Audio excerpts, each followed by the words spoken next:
Salut les coureurs, salut les triathlètes. Aujourd'hui on va parler gestion post-marathon. Oui, vous n'avez pas encore couru vos marathons de printemps, mais pourtant il faut déjà envisager ce que vous allez faire après.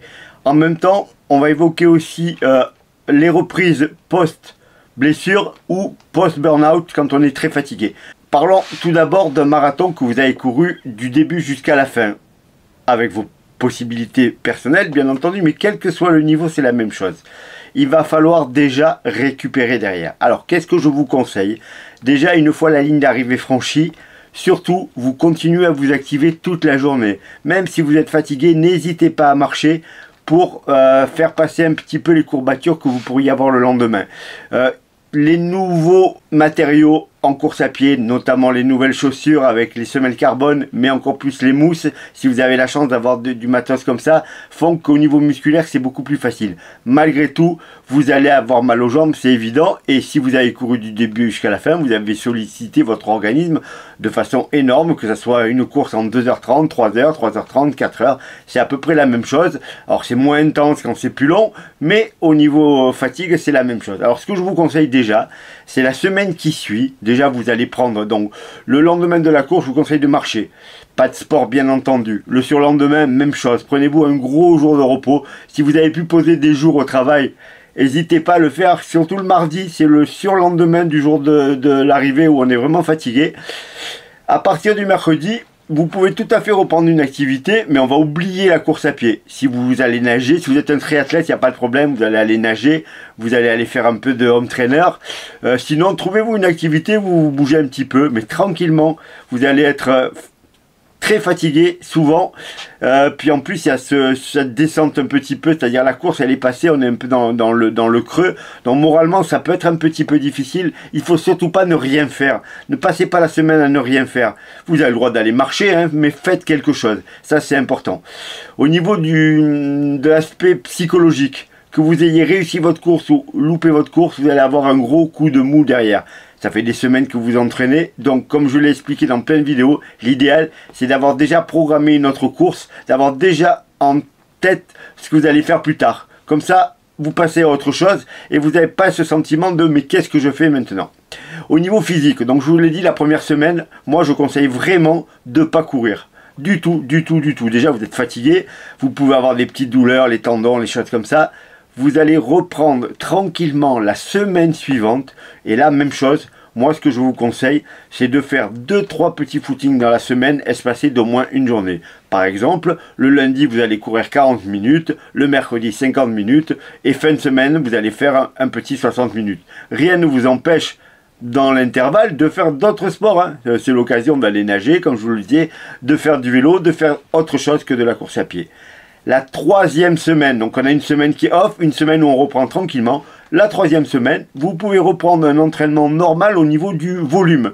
C'est-à-dire, si vous courez 4 fois, 5 fois par semaine, bah écoutez, vous pouvez y retourner. Moi, je vous conseille également de ne faire que de l'endurance fondamentale pendant cette semaine-là. De ne pas vous lancer dans autre chose. Hormis s'il y a un objectif très précis, comme on l'a vu, un rebond sur un autre marathon si on a loupé le premier, ou que vous préparez une autre course, ou si vous êtes un athlète de haut niveau, bien entendu, vous avez d'autres objectifs, mais là tout est préparé à l'avance. Là je parle plus pour les coureurs lambda, qui n'ont pas vraiment d'impératif au niveau compétition. Donc la troisième semaine, vous reprenez les footings, et à partir de la quatrième semaine, eh ben, vous pouvez réattaquer un plan d'entraînement, alors qui dépendra des épreuves que vous allez préparer. On va prendre l'exemple du marathon de Paris. Donc vous avez le marathon de Paris qui est le 7. Donc du 8 au 14, vous faites rien. Du 14 au 21, vous trottinez. Et à partir du 21, vous faites vos 4-5 séances par semaine. Et on va dire que début mai, vous pouvez mettre en place quelque chose pour préparer un 10 km, pour préparer un semi, pour préparer un petit peu ce que vous voulez. Ça, c'est la bonne technique pour éviter déjà de se blesser, etc. Au niveau alimentaire, on a tendance, après un marathon, à se lâcher. On le fait tous. Là, moi, comme j'étais blessé en plus, j'ai arrêté de courir. J'ai pris au moins 6 kilos. Ça va être compliqué de les reperdre, mais j'avais envie de me faire plaisir un petit peu. Je fais les régimes à longueur d'année, donc c'est pas très grave. Mais en tout cas, vous allez avoir tendance à manger beaucoup derrière le marathon. Moi, je vous conseillerais de vous lâcher 3-4 jours complètement.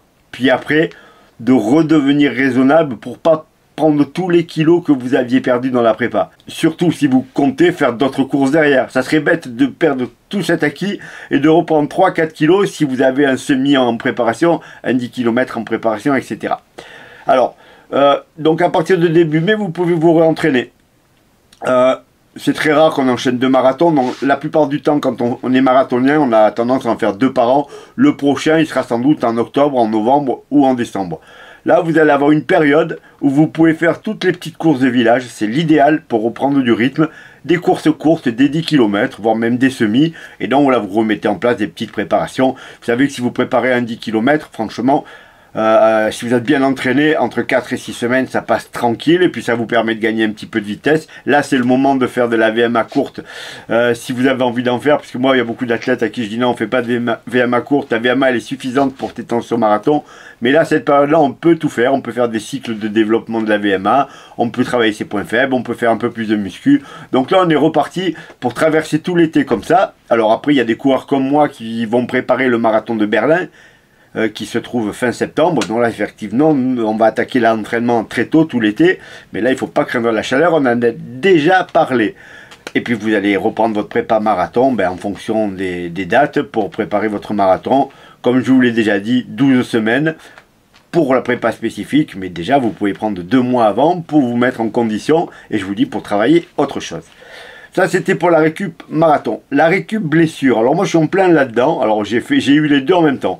La récup blessure, elle est un peu différente. Déjà, quand vous vous blessez, alors on le redit, allez vous faire examiner. Déjà, vous allez voir un médecin compétent qui va être capable, après ou des examens plus poussés comme une échographie, une IRM, de vous dire ce que vous avez eu comme blessure.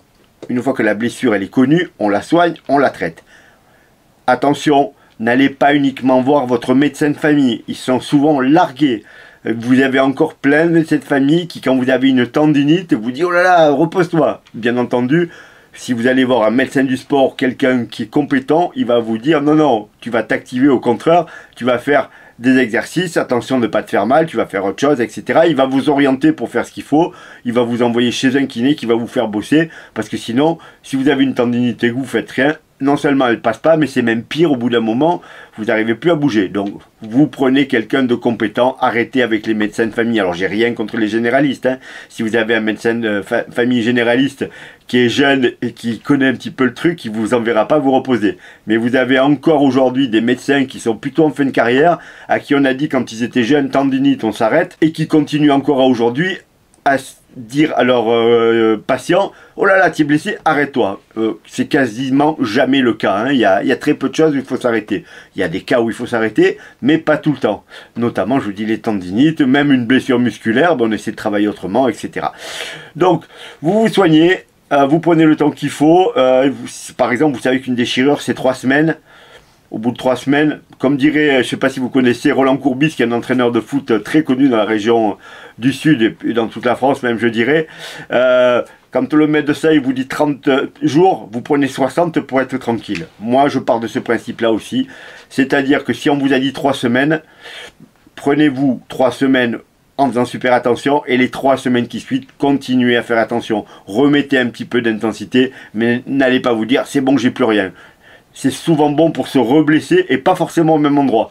Parce qu'on a tendance à compenser. Par exemple, moi, la déchirure, ma déchirure aux ischios, elle vient de ma déchirure, mon claquage au quadriceps de l'autre côté. J'ai compensé pendant des semaines pour essayer de courir. Et là, sur le marathon, ça a pété. Donc, on fait attention de ne pas reprendre n'importe comment. Mais on suit un protocole très précis et on s'active dès que le médecin donne le feu vert. Alors, des fois, ça peut être très simple. Moi, il y a quelques années, j'ai eu une aponevrosite. C'est une inflammation sous le dessous du pied. Ça m'a duré très très longtemps. Et personne n'arrivait à régler ça. J'ai fait des ondes de choc. C'était très très compliqué. Et puis, je suis tombé sur un kiné qui m'a donné des super conseils. Qui m'a dit, Michel, tu devrais courir 4-5 fois par jour. Mais pas longtemps. 1 km, 2 km. Et chaque fois, tu essaies de rajouter un peu. J'ai suivi son protocole à lui. Et 1 mois après, j'avais plus rien. Donc, vous pouvez également faire ça quand vous êtes blessé. Vous avez une petite douleur, bah, vous allez courir, la douleur elle apparaît, hop, vous arrêtez, vous rentrez en marchant. Le soir, vous remettez une deuxième séance, vous allez faire 2 bornes, 3 bornes, 4 bornes, et puis un matin, vous allez partir, vous n'allez plus avoir mal.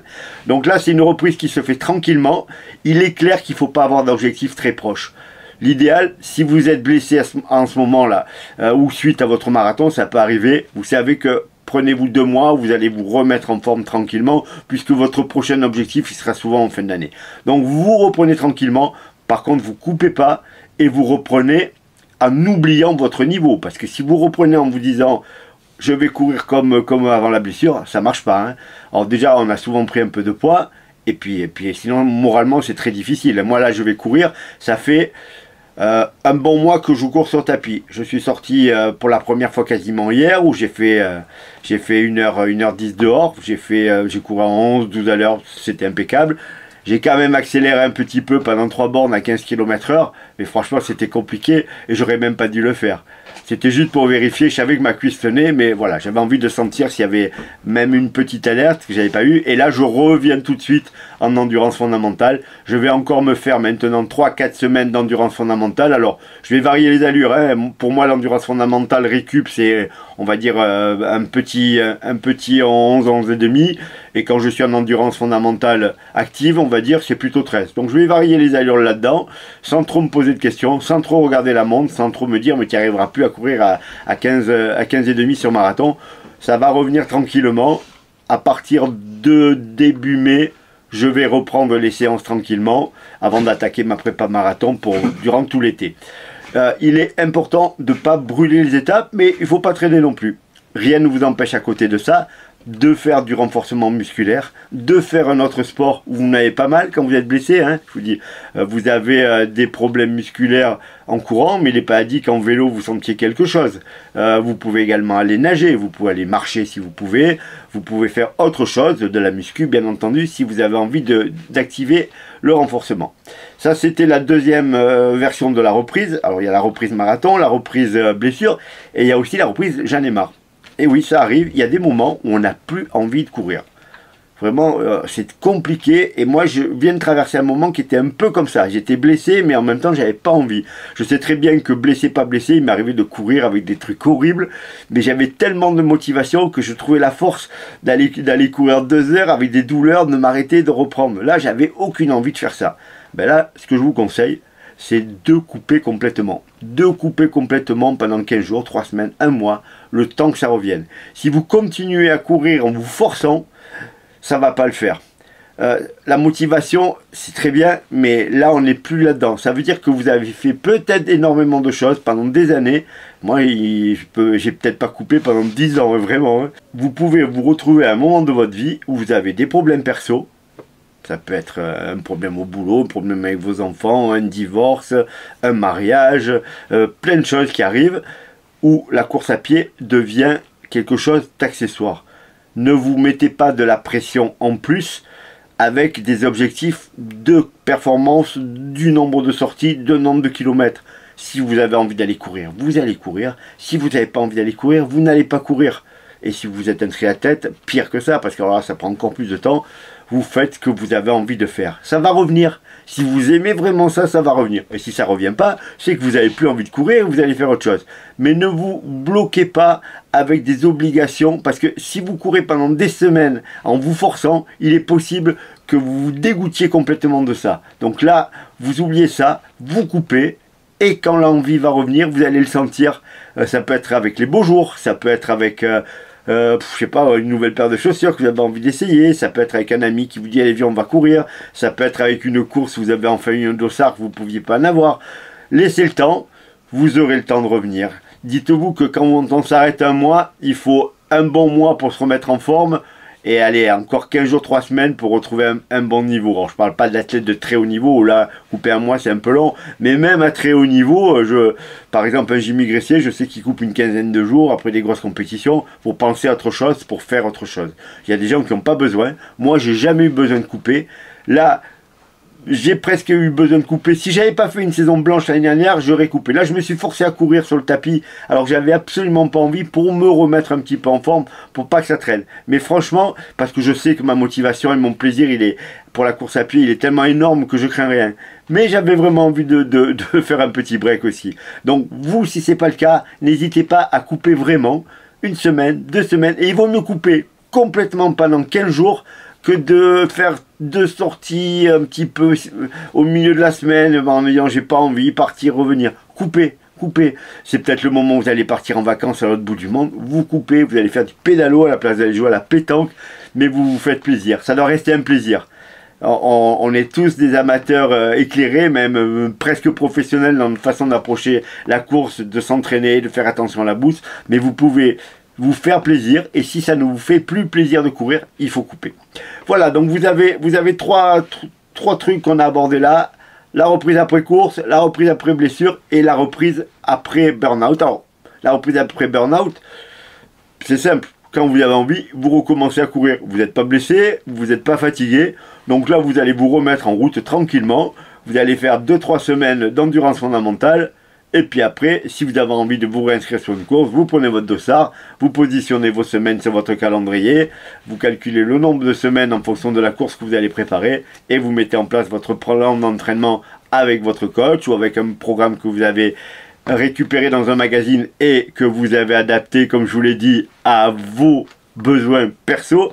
Vous allez arriver en grande forme à la prochaine course, motivé, content d'y être. Voilà les coureurs, voilà les triathlètes. J'en profite, même si la vidéo, j'ai parlé de l'après-marathon, à vous rappeler que dans une semaine, donc il y a les marathons de printemps qui commencent, notamment Paris. La dernière semaine, elle est importante.